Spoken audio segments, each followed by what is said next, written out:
জীবনের পথে চলতে হলে চারপাশে অনেক মানুষের সঙ্গে দেখা হবে, অনেক রকম কথা কানে আসবে।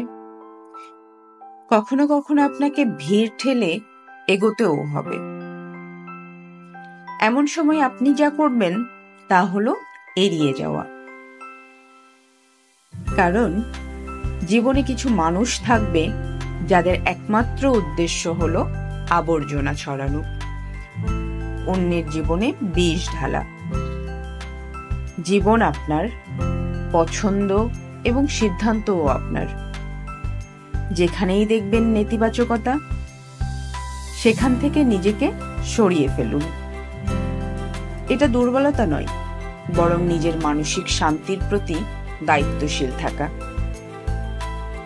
খারাপ লাগলেও এটা সত্যি, আপনি যাদের বন্ধু ভাবেন তাদের অনেকেই আপনার পতন দেখতে চায়।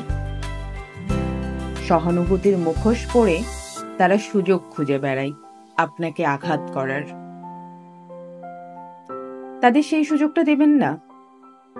অপ্রয়োজনীয় তর্কে যাবেন না, কারো কিছু বোঝাতে যাবেন না। কেউ যদি আপনাকে মূর্খ বলে, হেসে বেরিয়ে আসুন।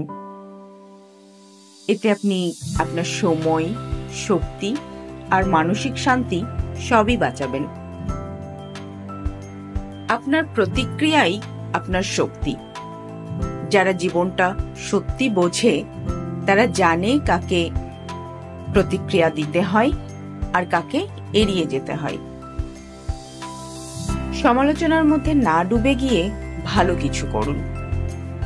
একটা ভালো বই পড়ুন, প্রিয়জনের সাথে সময় কাটান, ঘর সাজান, রং তুলি দিয়ে ক্যানভাসে মনের কথা ফুটিয়ে তুলুন।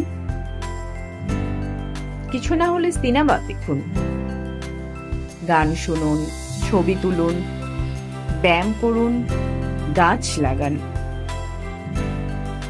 কিংবা একটুখানি চুপ করে সৃষ্টিকর্তার সঙ্গে সংযোগ করুন। নিজেকে বাঁচান অপ্রয়োজনীয় মানুষের আগ্রাসন থেকে। আপনার জন্য আসল মানুষগুলোকে চিনে নিন। পরিবার, কাছের কিছু বন্ধু বান্ধব, যাদের সামনে আপনি আয়নার মতো স্বচ্ছ, তাদের সঙ্গেই আপনার মনের কথাগুলো ভাগ করুন।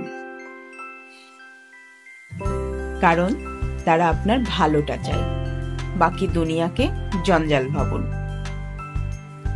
এবং দরকার হলে ঝেড়ে ফেলুন। সবশেষে মনে রাখবেন, জীবন অনেক সুন্দর, পৃথিবীও অনেক সুন্দর। পথে চলতে গিয়ে আগাছা আর কাটার ঝোপ থাকবেই, কিন্তু আপনাকেই বেছে নিতে হবে কোনটা পাশ কাটিয়ে এগিয়ে যাবেন আর কোনটা গ্রহণ করবেন। সব কথার উত্তর দিতে নেই, সবকিছুর প্রতিক্রিয়াও দিতে নেই। নিজেকে প্রমাণ করার দরকারও নেই, শুধু নিজের পথে স্থিরভাবে এগিয়ে যান।